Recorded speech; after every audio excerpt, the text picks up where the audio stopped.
Volví de viaje y mi coche había desaparecido del garaje.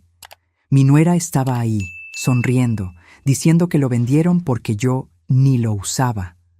La miré a los ojos y respondí con una calma que ni yo sabía que tenía. Genial, así sobrará espacio cuando la saque a ustedes de mi casa. Su sonrisa se congeló. No tenía idea de lo que estaba por venir. Pero antes de continuar, asegúrate de ya estar suscrito al canal y escribe en los comentarios. ¿Desde dónde estás viendo este video? Nos encanta saber hasta dónde están llegando nuestras historias. Yo había pasado 3 días en casa de mi hermana Claudia, en Querétaro. 3 días tratando de respirar un aire diferente, lejos de esa constante sensación de ser vigilada, juzgada, tolerada en mi propia casa. Cuando el autobús me dejó en la terminal y tomé un taxi a casa, sentí ese alivio extraño de quien vuelve al lugar donde construyó toda una vida. Ahí había criado a mi hijo Javier. Ahí mi esposo Ricardo me abrazó por última vez antes de que el infarto se lo llevara, hace 2 años. Cuando el taxi se detuvo frente al portón, algo se apretó en mi pecho. No sé cómo explicarlo bien. Era una mala sensación, de esas que uno siente pero intenta ignorar. Pagué la carrera, arrastré mi maleta hasta el portón y cuando empujé la reja, fue ahí que lo vi. O mejor dicho, fue ahí que no lo vi. El garaje estaba vacío. Mi Corsa gris, compañero de 15 años, el último regalo que Ricardo me dio antes de partir, había desaparecido.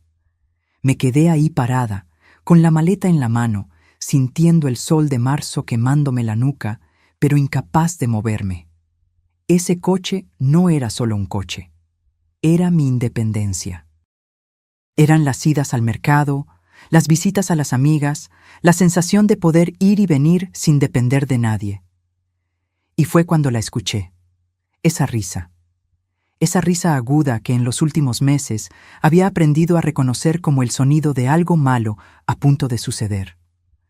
Brenda salió de dentro de la casa secándose las manos en un paño de cocina. Mi paño de cocina. Mi cocina. Usaba una blusa nueva, de esas que cuestan lo que yo gasto en el mercado en un mes entero. El cabello recién cepillado, las uñas pintadas de rojo, sonriendo. «Suegra, qué bien que ya llegó», dijo con esa voz que usaba cuando quería parecer inocente. Queríamos contárselo personalmente, pero se adelantó. No dije nada, solo la miré esperando, porque en el fondo, yo ya lo sabía. Vendimos su coche, lo soltó así, como quien anuncia que compró pan. Es que usted ya ni lo usa, suegra. Ahí se queda juntando polvo, gastando en impuestos. Y Javier y yo necesitábamos el dinero para unas cosas, ya sabe cómo es. Así que ayer mismo lo vendimos. El mundo se detuvo. No fue dramático. No hubo música de fondo ni cámara lenta. Fue peor. Fue ese silencio donde todo se rompe por dentro, pero por fuera tú sigues de pie. Porque así nos enseñaron, ¿no es así? A aguantar, a tragar, a sonreír incluso cuando están destrozando tu alma. Brenda siguió hablando. Sobre cómo consiguieron 12,000 pesos, que era un buen precio para un coche viejo como ese, que ellos necesitaban pagar unas deudas. Pero yo ya no la estaba escuchando. Estaba mirando a través de ella, hacia el garaje vacío, hacia el espacio donde cada mañana yo acariciaba el volante antes de encenderlo y le susurraba a Ricardo: «Un día más, amor. Un día más sin ti, pero con lo que me dejaste». Ese coche olía a él. A su colonia, a su forma de ajustar el retrovisor, a sus manos en el volante cuando me enseñó a conducir a los 48 años, porque él decía que una mujer no podía depender de nadie para ir y venir por la vida. Y esta mujer, esta intrusa vestida con ropa cara comprada con dinero que ella no ganó, me había quitado eso, sin preguntarme, sin siquiera tener la decencia de avisarme.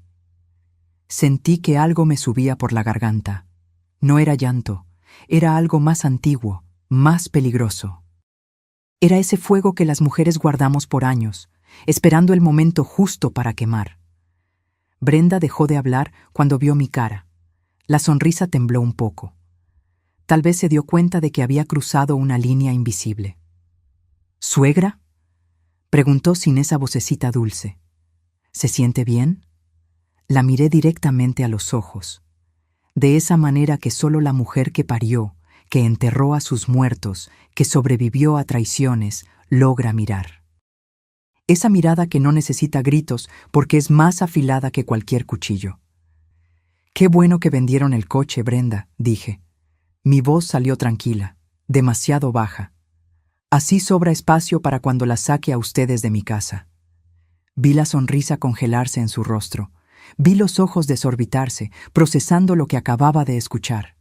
El paño se le resbaló de las manos. «¿Cómo dice?», preguntó. «Me escuchaste». Tomé mi maleta y caminé hacia la puerta. «Ahora con permiso, necesito descansar». En mi casa.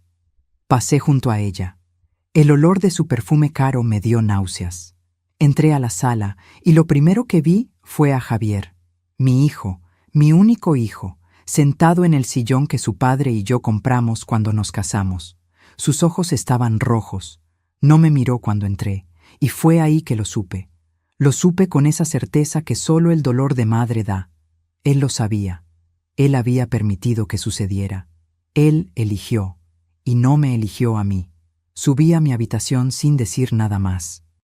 Cerré la puerta.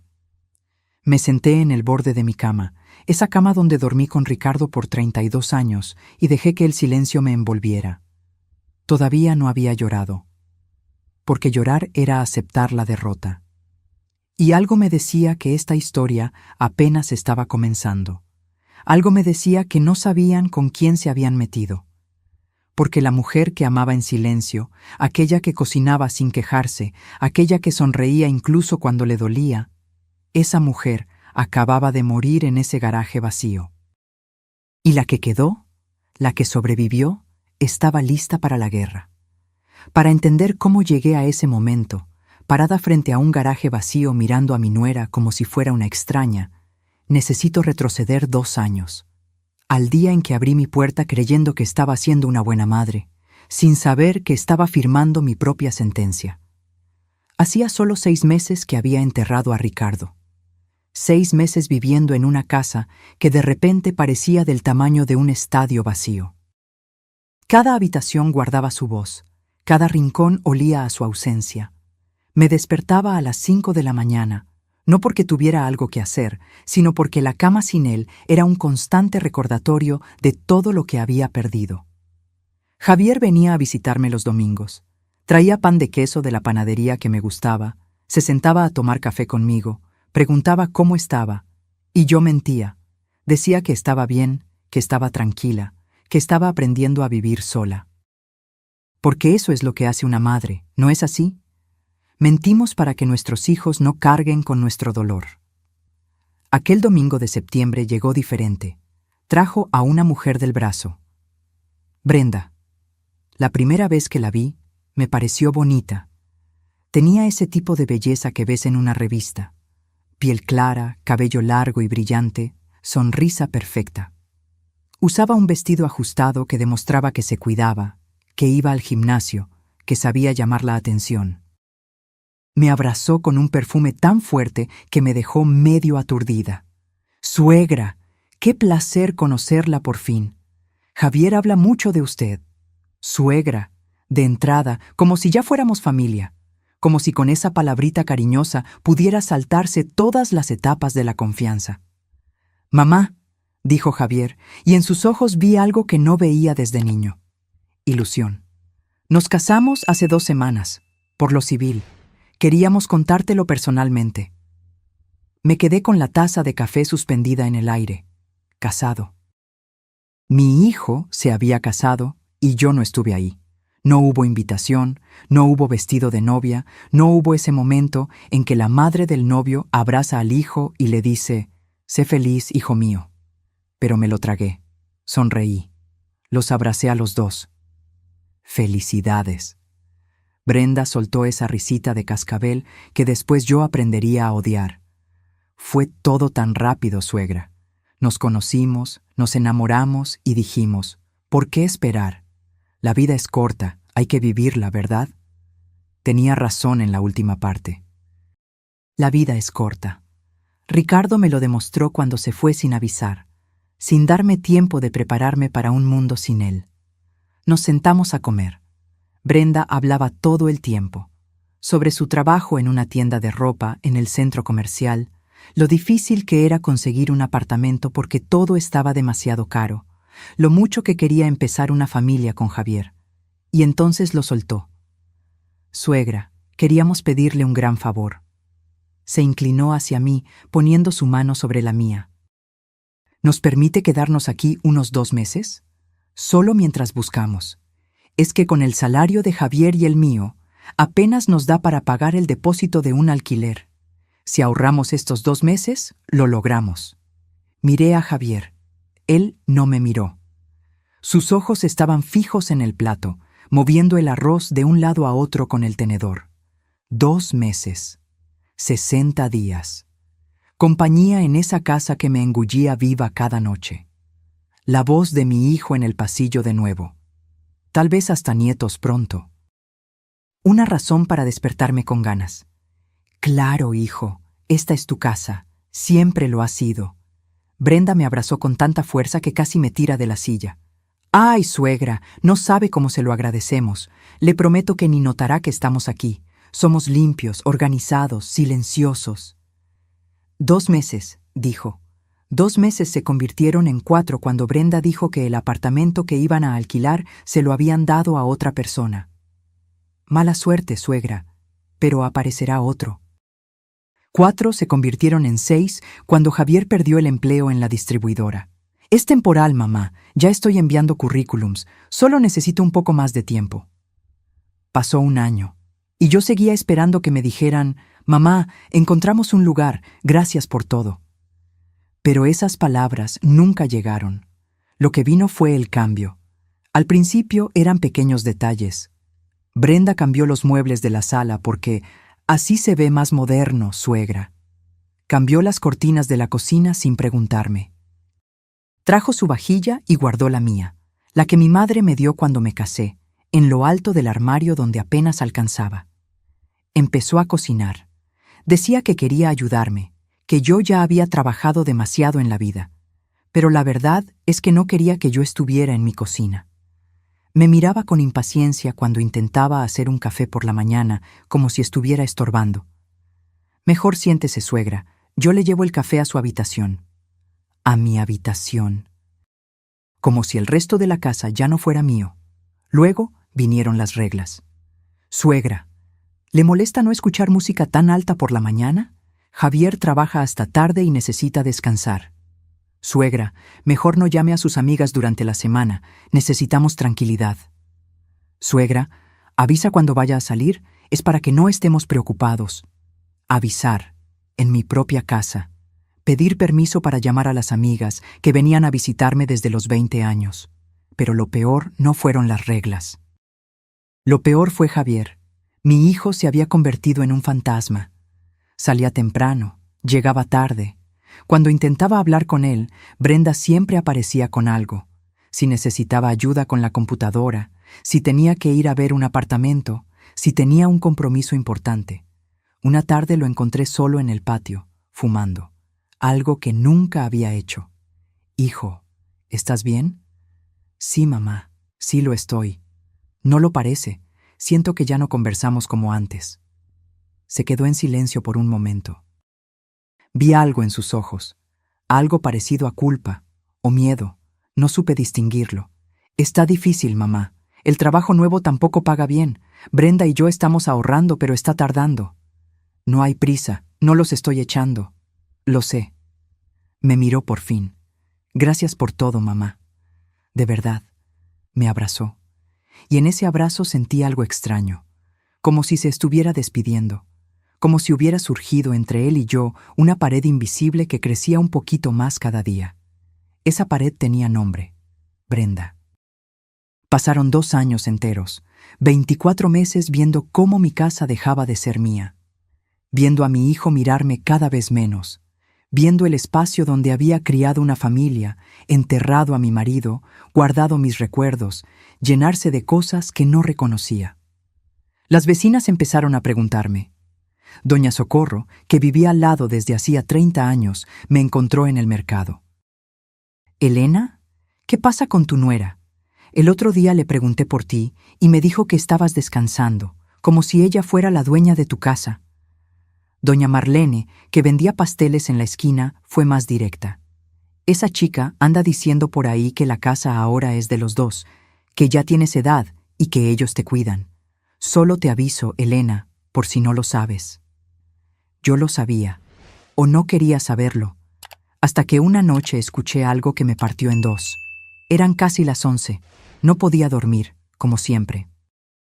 Bajé a la cocina a buscar un vaso de agua y las escuché conversar en la sala. Brenda y su madre, Sonia, que había venido de visita. «Te lo digo, mamá, la vieja ya está mayor, no va a durar mucho más. Cuando se muera, todo esto es de Javier, y Javier hace lo que yo mando». «¿Y si no se muere pronto?», preguntó Sonia con una risa que me congeló la piel. «Entonces la convencemos de que se vaya a un asilo o algo así. Vendemos la casa y dividimos. De todas formas, ella sola aquí, ¿para qué la quiere?». Las dos se rieron. Me quedé ahí, descalza en el suelo frío, con el vaso vacío en la mano, sintiendo cada palabra clavarse en mi pecho como un clavo oxidado. La vieja. Dividimos. ¿Para qué la quiere? Esa noche no bebí agua. Subí a mi habitación, me senté en la cama y por primera vez en 2 años me permití ver toda la verdad. No eran huéspedes, eran invasoras, y yo había abierto la puerta sola. Pero todavía no sabía cuánto me quedaba por descubrir. Todavía no sabía que en un cajón olvidado, Ricardo me había dejado la llave para salir de esta pesadilla. Lo descubriría pronto, y cuando lo hiciera, todo iba a cambiar. Hay una enorme diferencia entre sentir que algo está mal y verlo con tus propios ojos. Entre sospechar que tu lugar te está siendo arrebatado y presenciarlo segundo a segundo sin poder hacer nada. O peor, sin atreverte a hacer nada. Después de esa noche, cuando escuché a Brenda llamarme vieja, algo cambió dentro de mí. No fue un cambio ruidoso, fue silencioso, como esas grietas que aparecen en las paredes de una casa antigua. Nadie se da cuenta hasta que un día la pared se derrumba. Empecé a observar, de verdad a observar. Me di cuenta de que Brenda había redecorado casi toda la casa sin que yo lo notara. O tal vez sí lo había notado, pero elegí no verlo, porque ver duele. Ver te obliga a actuar. Los cuadros que Ricardo y yo compramos en nuestros viajes, Ouro Preto, Campos do Jordão, Paraty, ya no estaban en la sala. En su lugar había fotos enormes de Brenda y Javier. Una de la boda civil, otra de un viaje a la playa que yo ni sabía que habían hecho, otra donde posaban frente a no sé qué restaurante elegante. Los cojines bordados que mi madre me dio cuando Javier nació habían desaparecido. Ahora había unos modernos que venden caros en esas tiendas, todos grises y negros, fríos, sin historia. Hasta las plantas del pasillo, mis violetas moradas que cuidaba desde que me casé, habían sido cambiadas por suculentas en macetas minimalistas, como si todo lo que olía a mí, a mi vida, a mis años, necesitara ser borrado. Pero lo que más me dolió no fueron las cosas, fue la forma en que me trataban. Una mañana bajé a tomar café a las 7, como siempre. Siempre he sido de despertar temprano. Me gustaba ver el sol naciendo con una taza de café caliente, escuchar los pájaros en el árbol del patio, sentir que el día apenas comenzaba y todo era posible. Brenda ya estaba en la cocina. Llevaba una bata de seda, de esas que cuestan más que mi despensa del mes, y estaba haciendo un jugo en la licuadora. Mi licuadora, esa que yo usaba para hacer salsa de tomate los domingos. «Buenos días», dije. Ella se volteó y me miró irritada, así, sin disimular. «Ay, suegra, tan temprano». Apagó la licuadora. «Es que voy a entrenar en media hora y necesito concentrarme. ¿No puede tomar café más tarde? O si quiere yo le preparo algo y se lo llevo a su habitación». Mi habitación. De nuevo esa frase, como si yo fuera inquilina en mi propia casa. «No es necesario», dije con la voz más tranquila que pude. «Solo vine a tomar un café». «Mejor no, suegra, la cafeína no le hace bien a su edad. Le va a subir la presión. Agarró una cajita de té. Tome, esto es más saludable. Y yo lo tomé, como una tonta. Fui a mi habitación, cerré la puerta y bebí ese té amargo, sintiendo cómo cada sorbo se tragaba mi orgullo, mi rabia, mi dignidad. Las cosas siguieron empeorando. Mis amigas, Hortensia, Concepción, doña Silvia, me visitaban desde hacía 30 años. Todos los jueves nos reuníamos para jugar a las cartas, tomar café, chismear un poquito. Era mi ritual, mi momento de sentirme yo misma de nuevo. Un jueves ellas llegaron, como siempre. Tocaron el timbre. Corrí a abrir, animada de verlas. Pero Brenda se adelantó. «¿Sí?», dijo con una sonrisa forzada. «Vinimos a ver a Elena», dijo Hortensia, que nunca se dejó intimidar por nadie. «Ay, qué pena, mi suegra no se siente bien, está descansando, mejor otro día», y cerró la puerta. Yo estaba ahí parada en el pasillo, perfectamente bien, escuchando a mi nuera mentir en mi cara, viendo a mis amigas irse confundidas, tal vez pensando que yo ya no quería verlas. «¿Por qué hiciste eso?», le pregunté cuando se volteó. «Ay, suegra, la casa está hecha un desastre. Me dio vergüenza que la vieran así. Además, usted sabe que necesita descansar. A su edad, tanta agitación no es buena». «Esas son mis amigas, Brenda». «Lo sé, y por eso yo la cuido, suegra». Me tocó el hombro como si fuera una niña. «Confíe en mí». No dije nada más. Subí a mi habitación, y esa tarde, por primera vez en mucho tiempo, lloré. Lloré de rabia, de desamparo, de vergüenza de mí misma por haberme dejado acorralar así.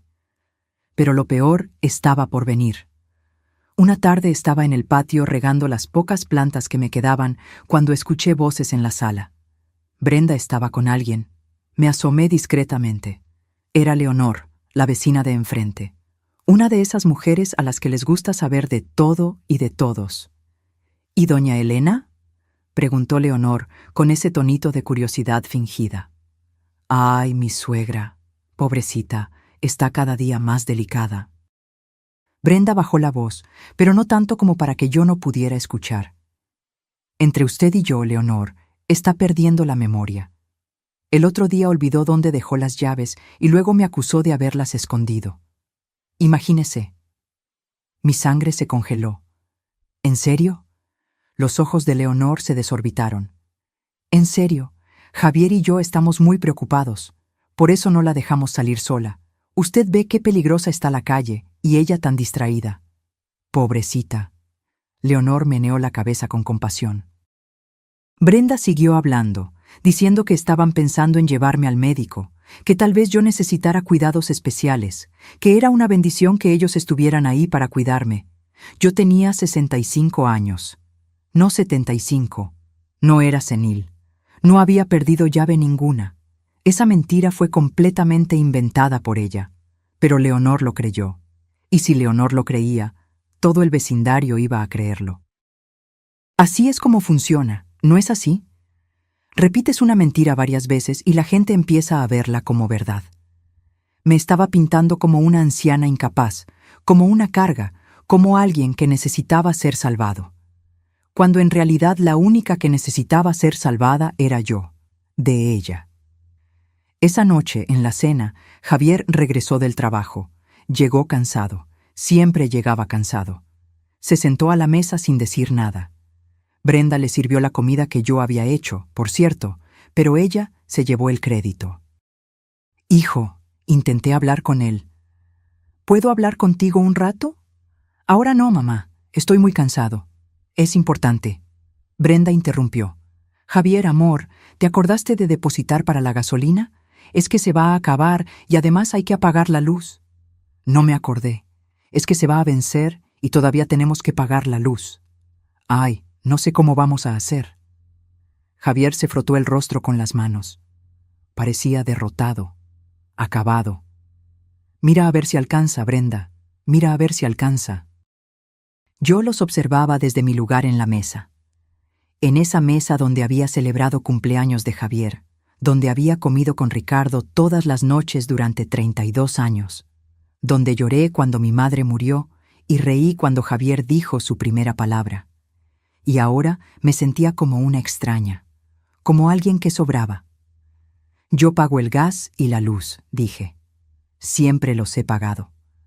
Brenda me miró con esa sonrisa condescendiente. Sí, suegra, pero es mucho gasto solo para usted. Mejor que nosotros la ayudemos. Ya es bastante con que nos deje vivir aquí. Que nos deje vivir aquí, como si me estuvieran haciendo un favor, como si esta casa no fuera mía, como si yo fuera la que debía estar agradecida porque ellos estuvieran ocupando mi espacio, comiendo mi comida, respirando mi aire. Javier no dijo nada, solo siguió comiendo cabizbajo. Y fue ahí que entendí una cosa terrible. Mi hijo me abandonó sin irse de casa. Estaba ahí frente a mí, pero su cabeza, su corazón, sus decisiones ya no me incluían en nada. Brenda había conseguido lo que quería. Lo había alejado de mí sin que él se diera cuenta. O tal vez sí se dio cuenta, pero no le importó. Esa noche no pude dormir. Me quedé despierta hasta las 3 de la mañana mirando el techo, sintiendo cómo las paredes de mi habitación se cerraban sobre mí. Pensé en Ricardo, en lo que diría si me viera así. Él siempre fue un hombre fuerte, un hombre que no se dejaba, que defendía lo que era suyo, que me defendía. Elena, me decía, eres más fuerte de lo que crees. No dejes que nadie te haga sentir pequeña. Pero yo me sentía pequeña, invisible, borrada. Había llegado al punto más bajo. Ese lugar donde una mujer se pregunta si vale la pena seguir luchando o si es mejor rendirse. Dejar que se queden con todo. Quedarme pequeña. Desaparecer.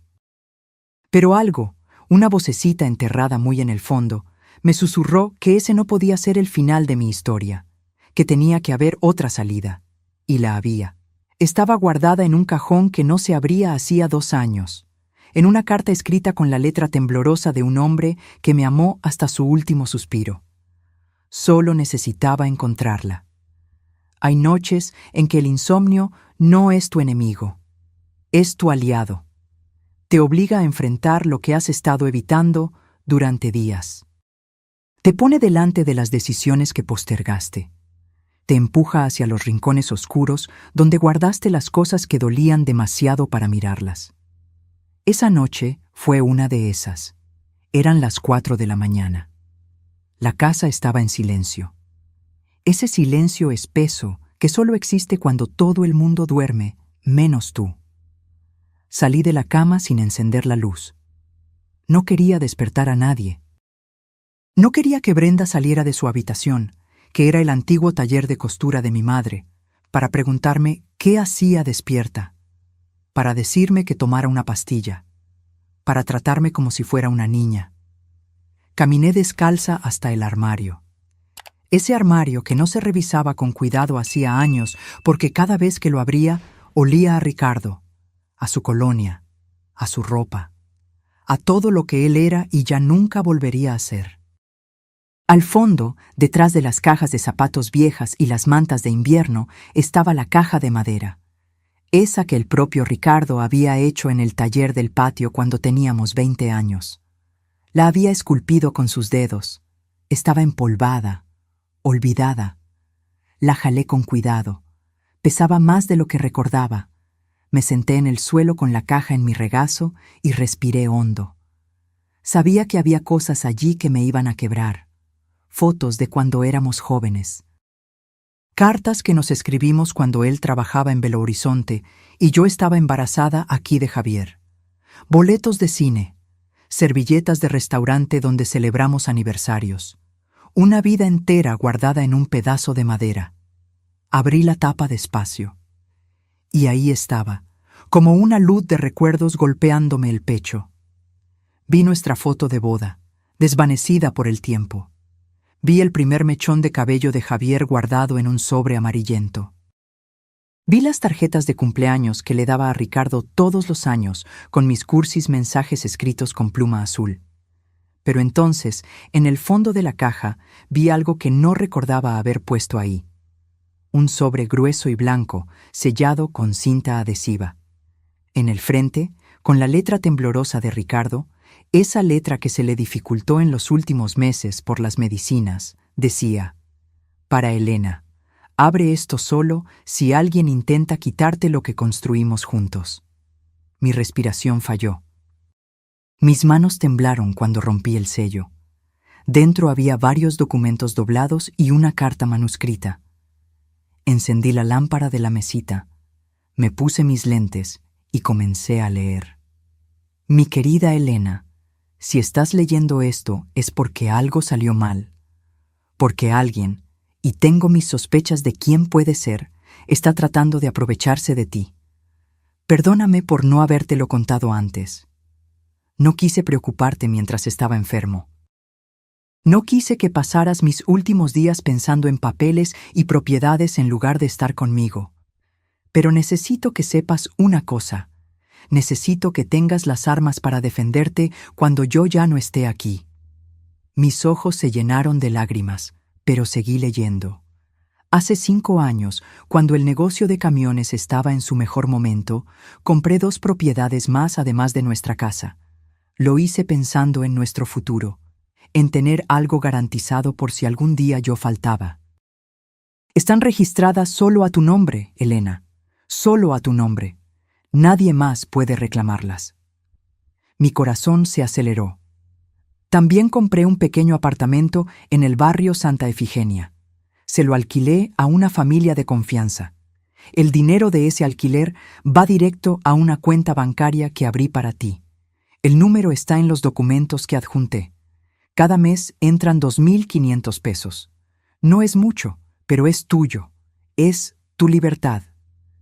2.500 pesos al mes. Yo no sabía nada de esto. Javier no sabe nada de esto. Perdóname por ocultártelo, pero vi algo en él que me perturbó.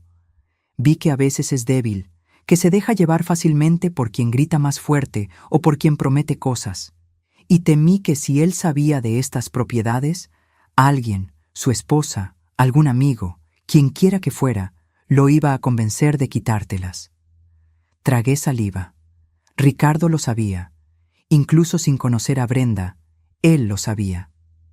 Esto es tuyo, Elena, solo tuyo. No dejes que nadie te haga sentir inútil. No dejes que te convenzan de que eres un estorbo. Eres la mujer más fuerte que he conocido. La que crió a nuestro hijo sola mientras yo viajaba. La que cuidó de mi madre cuando se enfermó. La que sostuvo mi mano en el hospital cuando yo tenía miedo de morir. Las lágrimas cayeron sobre el papel. Mancharon la tinta, pero ya no importaba, porque esas palabras ya estaban grabadas en mi corazón. Eres una guerrera, mi amor, y los guerreros no se rinden. Si necesitas ayuda, busca al doctor Medeiros. Es mi abogado de toda la vida, tiene copia de todo, confía en él como confiaste en mí. Perdóname por dejarte, perdóname por no poder estar ahí para defenderte, pero te dejo esto, estas propiedades, este dinero, esta carta. Te dejo a ti, mi amor, y nadie puede quitarte esto, siempre tuyo, Ricardo. Me quedé ahí sentada en el suelo, con la carta en la mano, llorando en silencio. Ricardo lo sabía. De alguna manera, él lo sabía. Sabía que alguien vendría, tal vez no Brenda específicamente, pero alguien, a tratar de quitarme lo que era mío, y me dejó un escudo. Tomé los documentos. Eran escrituras legalizadas y registradas. Propiedad número 1. Una casita pequeña en el barrio El Dorado, 2 habitaciones, un baño, alquilada a una familia que pagaba 1.200 pesos al mes. Esos pagos iban a la misma cuenta bancaria que Ricardo mencionó. Propiedad número 2. Un local comercial en la región del centro, alquilado a una señora que vendía productos naturales. 800 pesos al mes. Propiedad número 3. El apartamento en Santa Efigenia. 2.500 pesos al mes. Hice las cuentas rápidamente en mi cabeza. Entre las 3 propiedades, 4.500 pesos llegaban cada mes. 4.500 pesos que yo no sabía que tenía. Busqué el papel con el número de cuenta. Estaba ahí. Banco do Brasil, Agencia Centro. Me vestí en silencio. Me puse un abrigo. Tomé mi bolso. Bajé las escaleras sin hacer ruido. Salí de casa cuando el día apenas estaba amaneciendo. El cielo tenía ese color naranja pálido que anuncia un nuevo día. Caminé las 4 cuadras hasta el cajero automático de la esquina. Puse la tarjeta que venía con los documentos. Digité la contraseña que Ricardo había anotado. Y ahí, en la pantalla verde brillante del cajero automático, apareció el saldo. 100.240 pesos. Casi 100.000 pesos que estaban ahí hacía 2 años, creciendo mes a mes, esperándome. Tuve que sostenerme de la pared del cajero automático. Mis piernas temblaron. No era solo por el dinero, era por lo que eso significaba. Significaba que yo no estaba sola, significaba que tenía opciones, significaba que no necesitaba aguantar ni un día más. Volví a casa con el sol ya saliendo. Brenda estaba en la cocina preparando el jugo de siempre. «Buenos días, suegra». «¿Ya fue a misa tan temprano?» «Fui», dije con una sonrisa. «Fui a resolver algo que había olvidado». Ella me miró extrañamente. Tal vez notó algo diferente en mi voz, algo que no estaba ahí antes.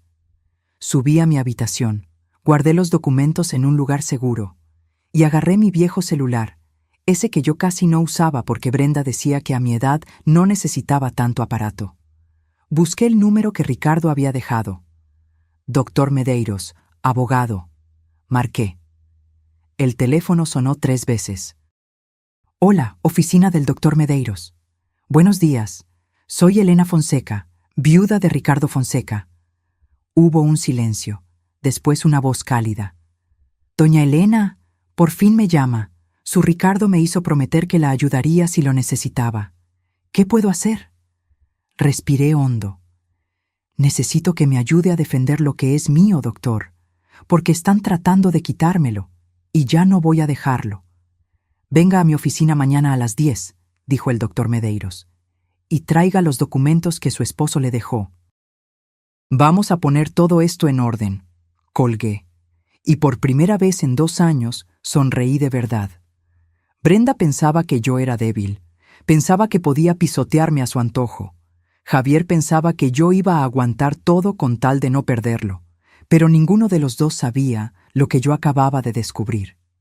Que Ricardo, incluso desde la tumba, seguía cuidando de mí. Que yo tenía más poder del que jamás imaginaron. Y que la guerra estaba a punto de comenzar. Esa mañana desayuné tranquila. Brenda me sirvió el té de siempre. Lo tomé sin quejarme. Sonreí.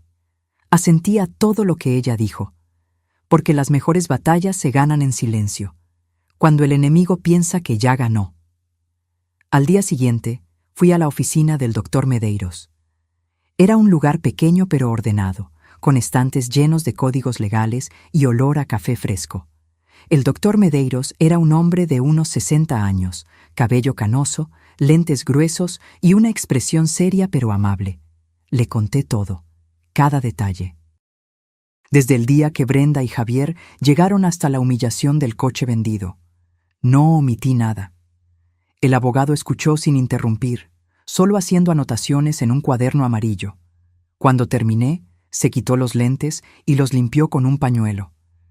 «Doña Elena, permítame ser directo. Legalmente, esta es su casa.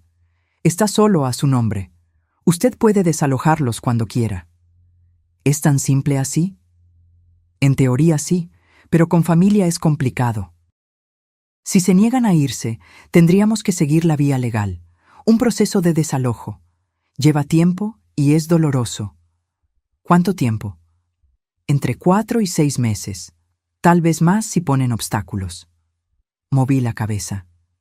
«Yo no tengo 6 meses, doctor. Necesito que se vayan ahora, antes de que hagan algo peor».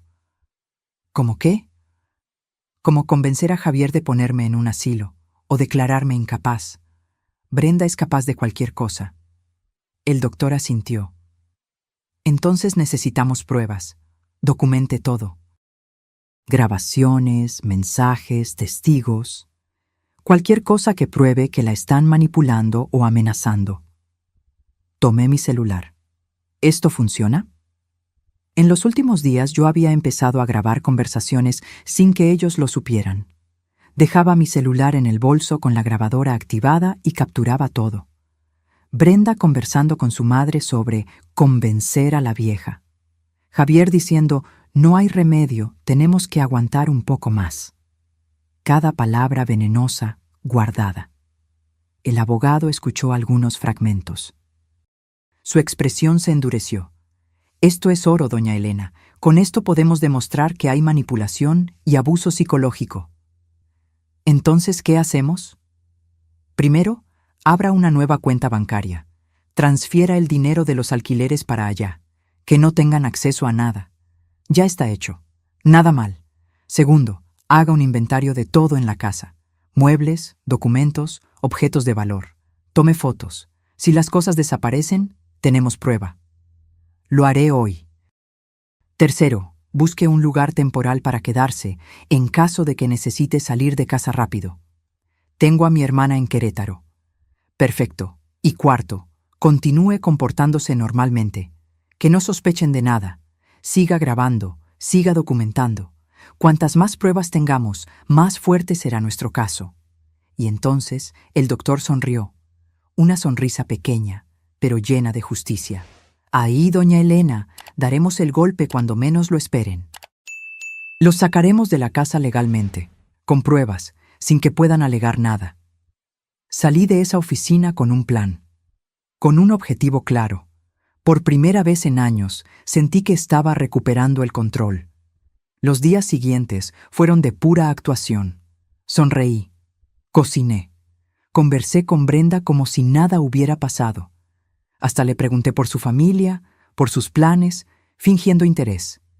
Ella se tragó mi actuación. Creyó que me había domado. Mientras tanto, documenté todo. Fotografié todas las habitaciones de la casa. Conté los muebles. Revisé las escrituras, los recibos, todo. También visité a mi sobrina Julia, contadora de profesión, y le pedí que me ayudara a organizar las finanzas. Julia era una mujer inteligente de unos 40 años, divorciada, sin pelos en la lengua. Tía, ¿por qué no me contaste antes que estabas pasando por esto? Porque me daba vergüenza, hija, vergüenza de que mi propio hijo estuviera haciendo esto conmigo. Julia me abrazó. Tía, escúchame bien, Javier siempre fue débil. Desde niño se deja mandar, pero tú no. Tú eres de las bravas, y vamos a sacar a esa víbora de tu casa. Con su ayuda organicé todo. Sabía exactamente cuánto dinero tenía.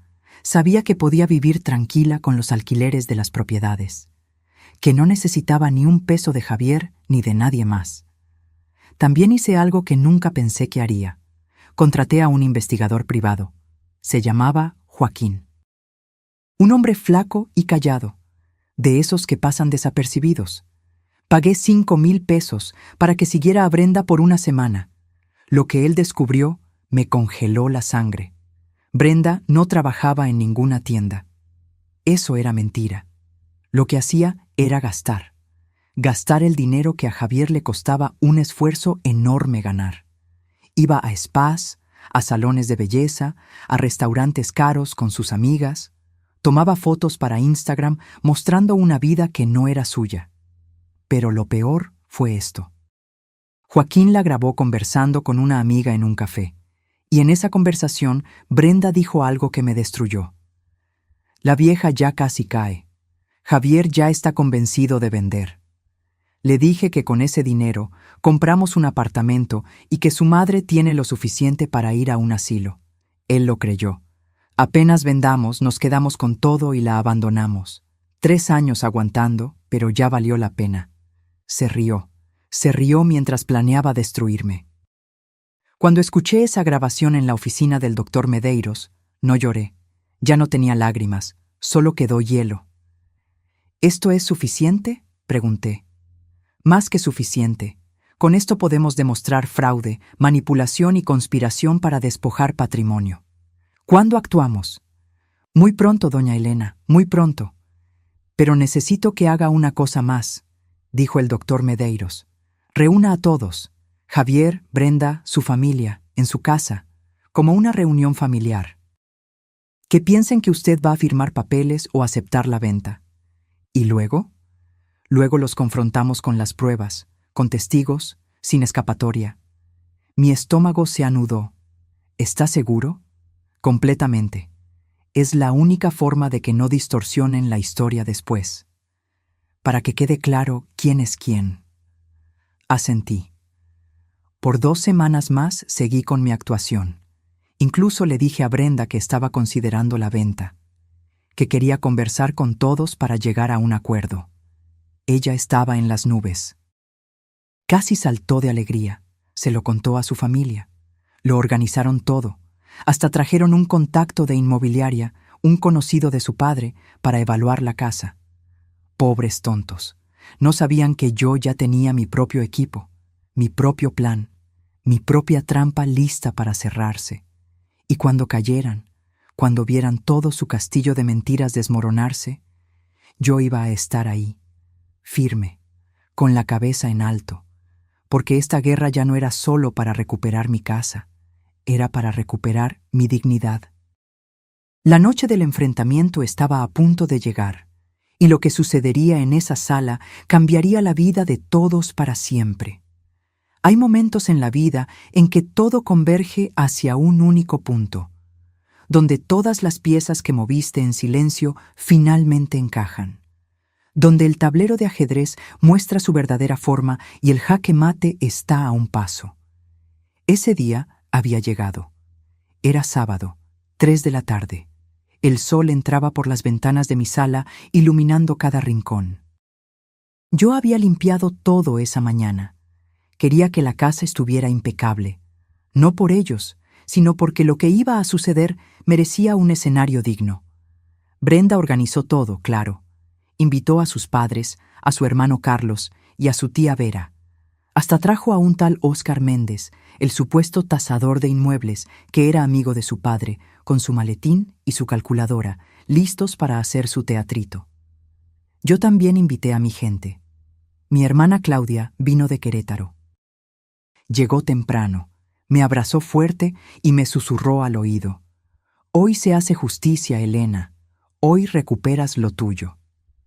También estaba el doctor Medeiros, sentado discretamente en una silla del comedor con su maletín de cuero gastado. Brenda lo vio entrar y me preguntó quién era. Un amigo de la familia, dije con una sonrisa. Quiero que esté presente para que todo quede claro.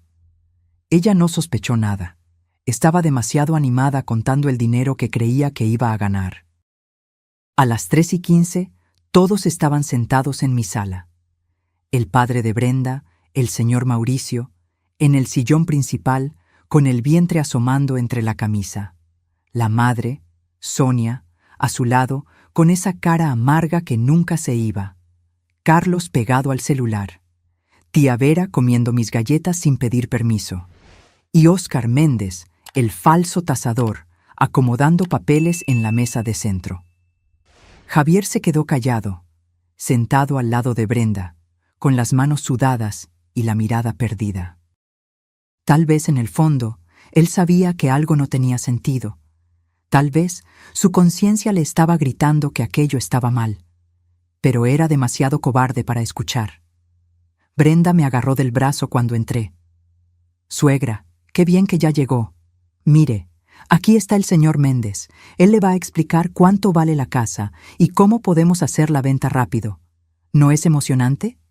Muy emocionante, dije sin emoción alguna. Me senté en la silla al lado del doctor Medeiros. Claudia se quedó detrás de mí con las manos en mis hombros. Su apoyo silencioso me dio fuerza. Óscar Méndez carraspeó. Bueno, doña Elena, es un placer conocerla. Sacó unos papeles. Hice una valoración preliminar del inmueble basada en las características, el área, el estado de conservación. Calculo que el valor comercial de esta casa es de aproximadamente 600,000 pesos. Todos sonrieron, como si acabara de anunciar que habían ganado la lotería. Ahora, continuó Óscar, lo ideal sería vender rápido. Tengo varios clientes interesados. Podríamos cerrar el negocio en 2 semanas y dividir el dinero según lo acordado. En familia. El señor Mauricio se frotó las manos. ¿Ve, doña Elena? Eso es mucho dinero, más que suficiente para todos. Claro, agregó Sonia. Usted se queda con su parte, compra algo cómodo y pequeñito, y los muchachos empiezan su vida. Brenda apretó la mano de Javier. Él todavía no me miraba. ¿Y cuánto sería mi parte?, pregunté con voz tranquila. Óscar consultó la calculadora.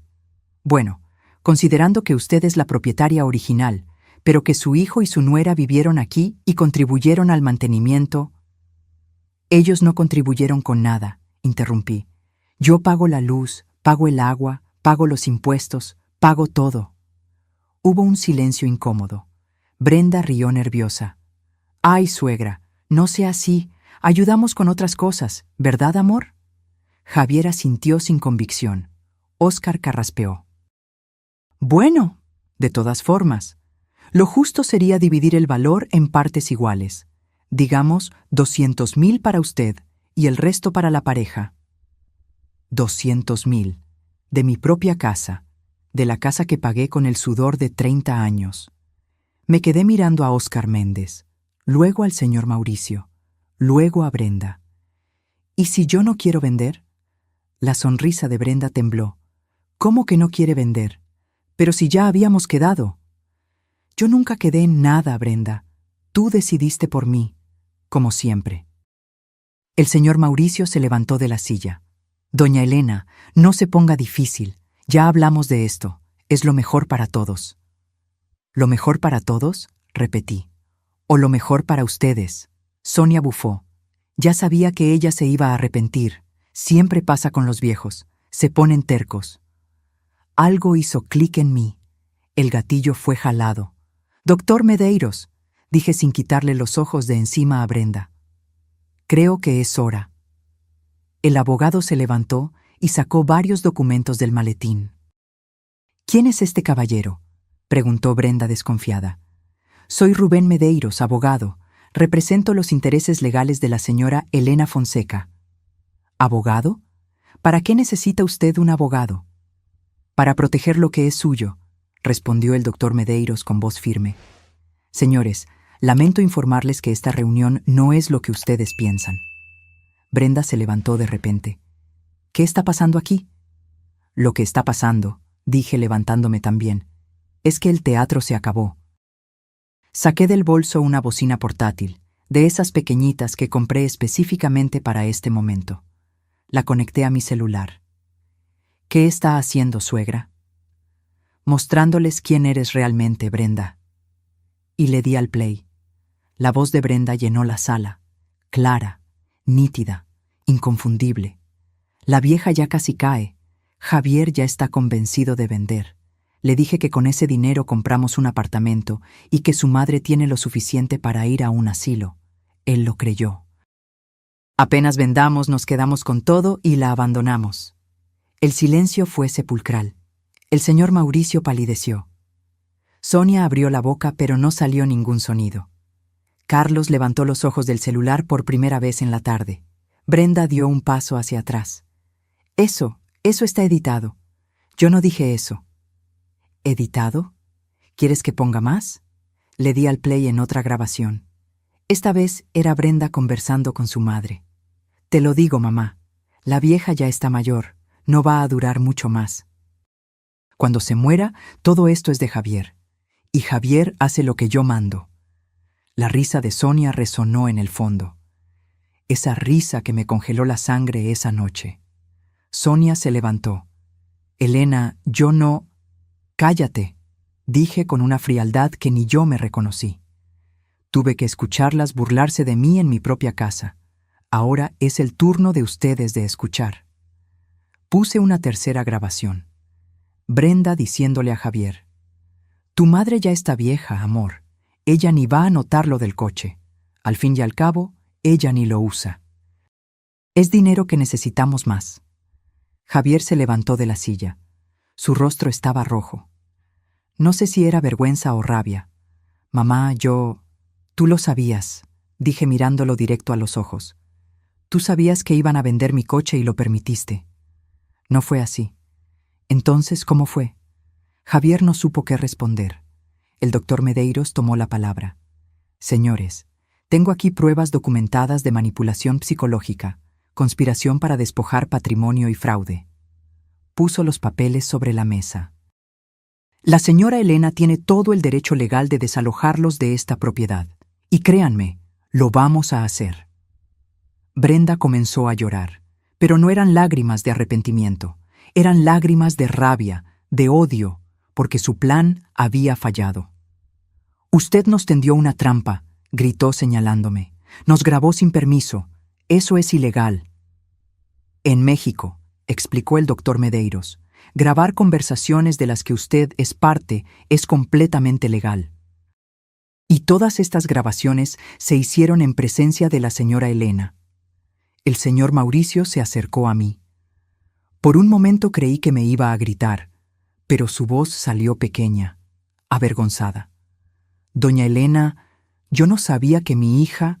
Claro que lo sabía, interrumpí. Usted estaba aquí el día que hablaron de que yo me fuera a un asilo. Se rió de mí. Creyó que yo era una anciana tonta a la que se podía mandar. Él no supo qué decir. Se volteó y miró a su hija. Brenda. ¿Todo esto es verdad? Ella no respondió, solo siguió llorando, pero eran lágrimas de víbora atrapada. Tía Vera se levantó del sofá con las pulseras haciendo ruido. Bueno, será mejor que me vaya. No tengo nada que ver con esto.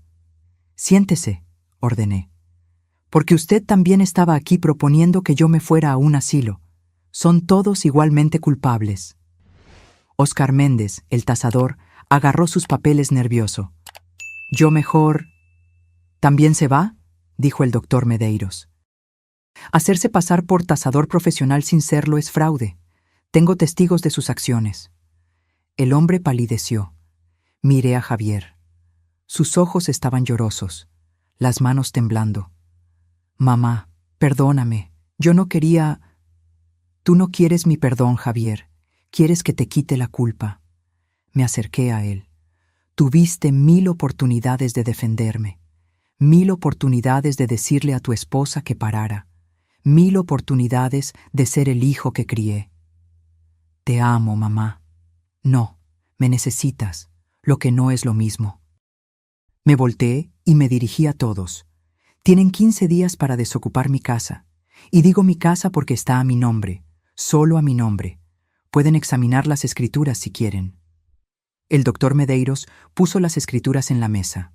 Aquí, propiedad exclusiva de Elena Fonseca, viuda de Ricardo Fonseca, sin copropietarios, sin gravámenes. Brenda se desplomó en el sofá. El señor Mauricio tenía la cabeza entre las manos. Sonia lloraba de rabia. Carlos todavía estaba en shock. 15 días, repetí. Y si no se van, el doctor procederá legalmente. Y créanme, con todas las pruebas que tengo, no van a ganar. Claudia me abrazó por detrás.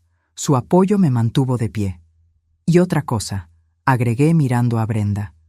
Sé que no trabajas. Sé que gastas el salario de mi hijo en spas y restaurantes. Sé que vives una mentira. Y ahora todo el mundo lo sabe.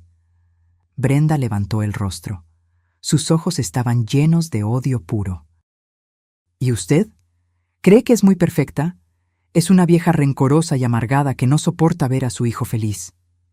Brenda, cállate, dijo el señor Mauricio con voz cansada. No me callo. Ella no entiende nada. Se levantó y me señaló. Necesitábamos ese dinero. Tenemos deudas, tenemos planes. Ya no podemos vivir así. Entonces trabaja, dije con frialdad, como hace la gente decente. Ella se abalanzó sobre mí. Claudia se interpuso. El doctor Medeiros también. Señora Brenda, le recomiendo que se controle, advirtió el abogado. Cualquier agresión física será documentada y utilizada en su contra. Javier jaló a Brenda por el brazo. Basta, vámonos. ¿Ir a dónde?, gritó ella. No tenemos a dónde ir.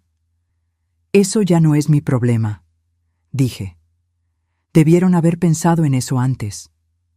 Uno por uno fueron saliendo. El señor Mauricio sin mirarme.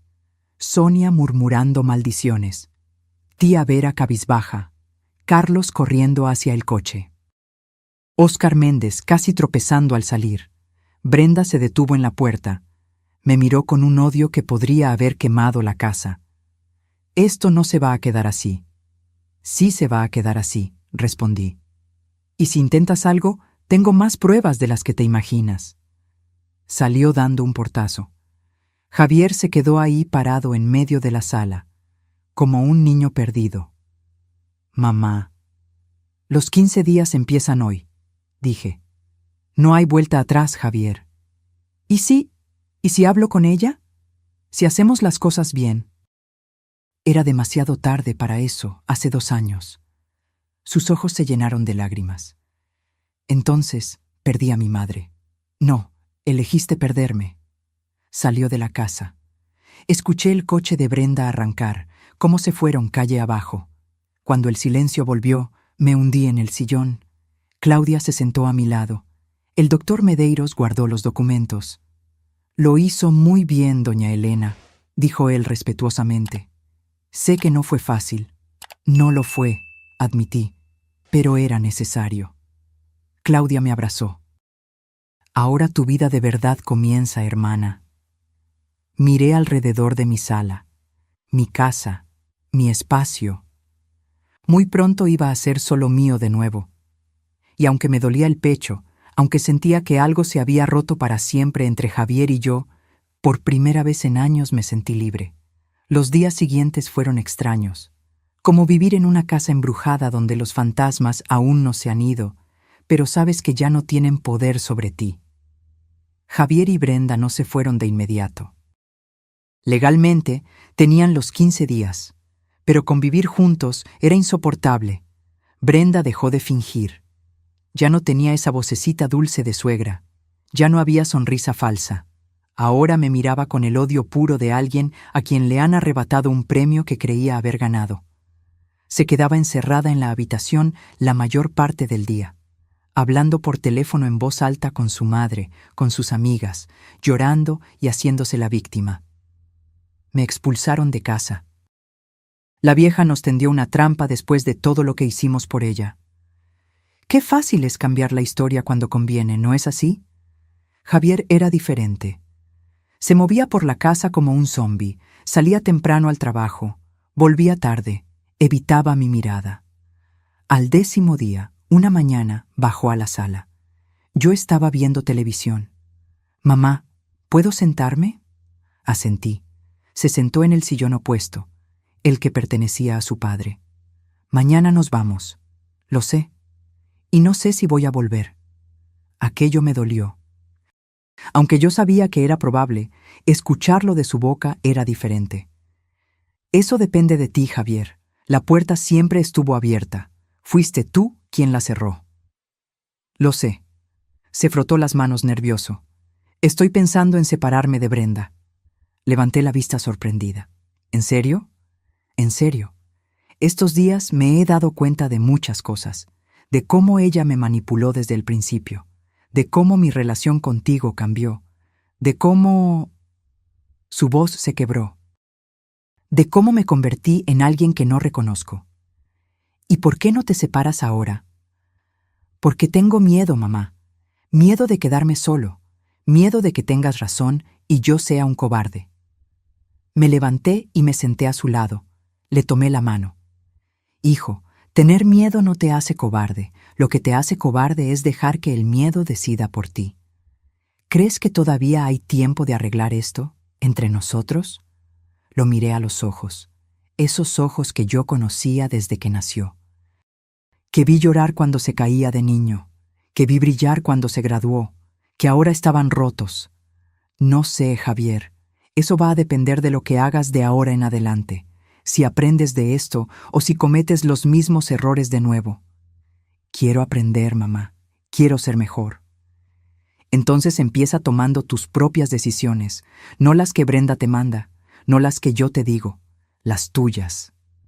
Nos abrazamos, y en ese abrazo sentí algo que no sentía hacía años. Esperanza, pequeña, frágil, pero ahí. Al día siguiente, a las 9 de la mañana, llegó un camión de mudanza. Brenda se fue con las maletas sin despedirse, sin mirar atrás, como si yo no existiera. Javier cargó las últimas cajas. En la puerta se detuvo. Gracias, mamá, por todo, aunque no me lo merezca. Cuídate, hijo. Él subió al camión. Brenda ya estaba dentro con los brazos cruzados y esa cara amarga que se estaba volviendo permanente. Partió. Los observé irse calle abajo hasta que doblaron la esquina y desaparecieron. Cerré la puerta. Me quedé en el pasillo, en el silencio más absoluto que había tenido en 2 años. Y entonces, por primera vez desde que todo empezó, sonreí. Mi casa estaba vacía, pero era mía de nuevo. Hay un silencio que duele, el silencio de la soledad, el silencio del abandono, y hay un silencio que cura, el silencio de la paz, el silencio de recuperar lo que es tuyo. Ese primer día sola en mi casa fue del segundo tipo. Me quedé en medio de la sala por no sé cuánto tiempo, solo respirando.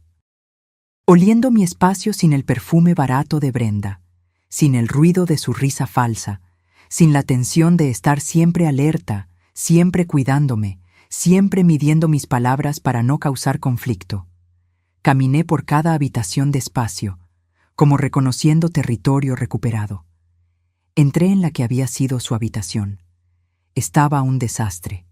Ropa tirada, cajones abiertos, manchas en la pared donde pegaron pósters sin mi permiso.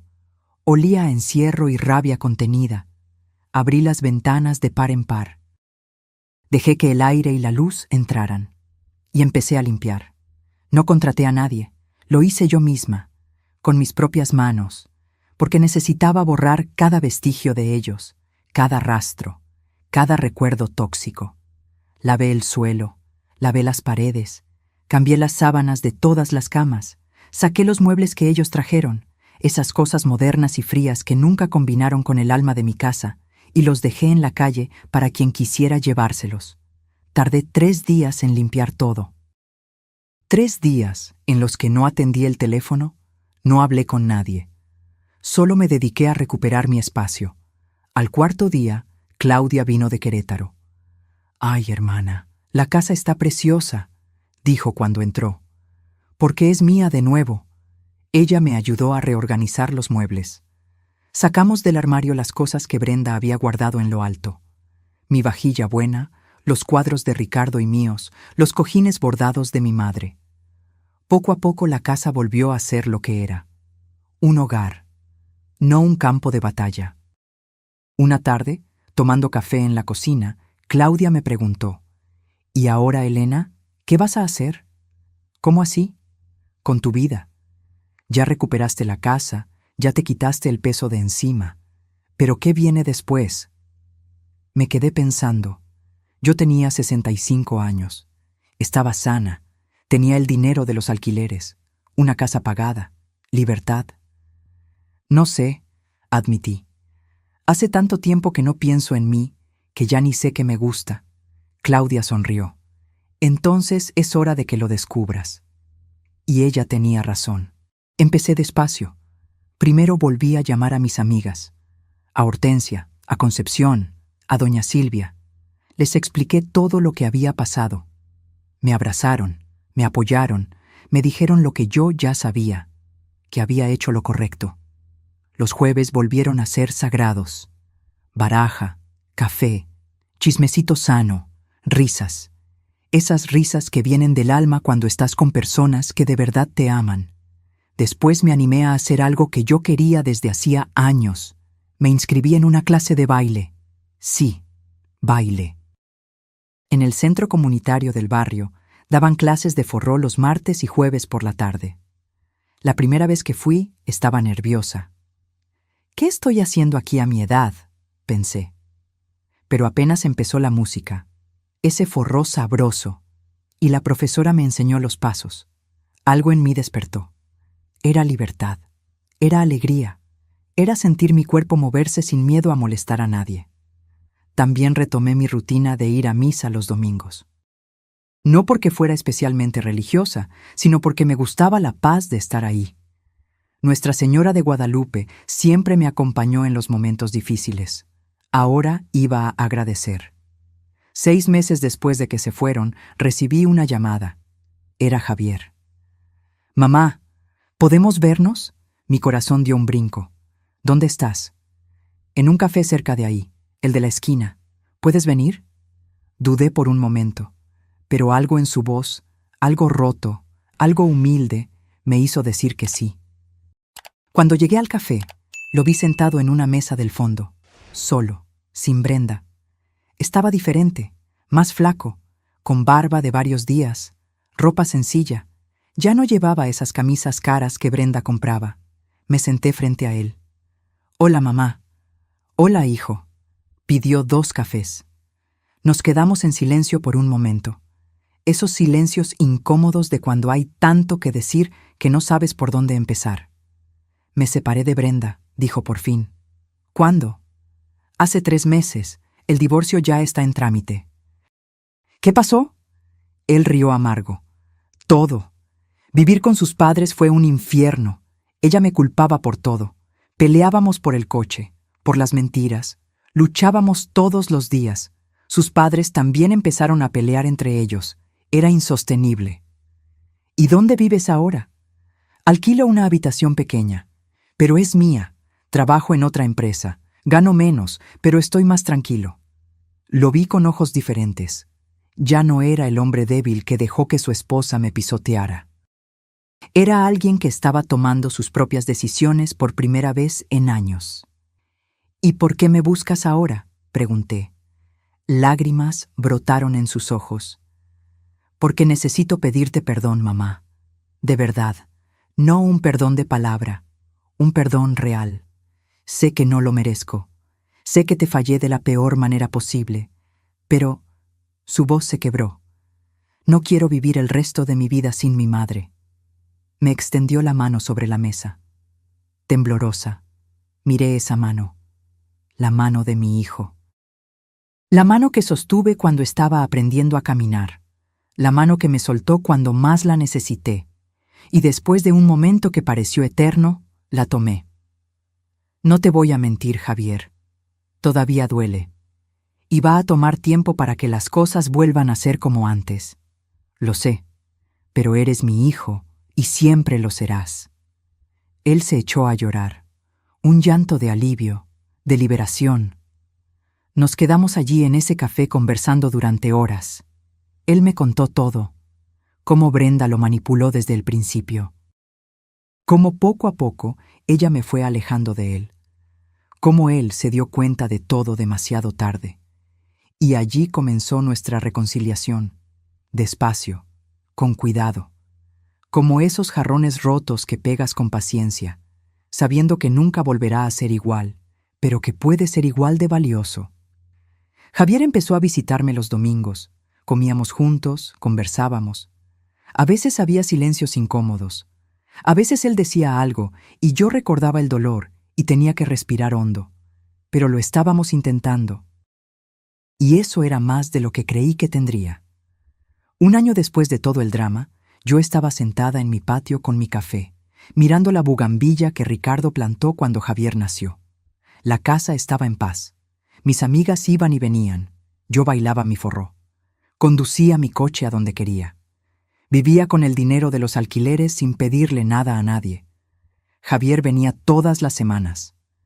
A veces traía flores, a veces solo su compañía. Nos estábamos curando despacio, pero curando. ¿Y Brenda? Brenda había vuelto al interior con una tía. Escuché por ahí que sus padres se divorciaron, que intentó quedarse con otro hombre que tenía dinero, pero no funcionó, que estaba trabajando en una tienda amargada, culpando al mundo por sus problemas. La justicia poética hizo su trabajo. Pensé en Ricardo, en cómo planeó todo aquello incluso desde la cama del hospital, en cómo me dejó las herramientas para defenderme. «Gracias, mi amor», le susurré al viento. «Cumpliste tu promesa. Cuidaste de mí incluso después de irte». Y allí, en esa tarde tranquila, entendí algo importante, que a veces perder a las personas que creías que necesitabas es la única forma de encontrarte a ti misma, que el amor de madre no significa dejarse pisotear, que la dignidad no es negociable ni con la propia sangre, y que nunca, nunca es demasiado tarde para recuperar tu vida. Porque la verdadera riqueza no está en lo que posees, está en lo que no permites que te quiten.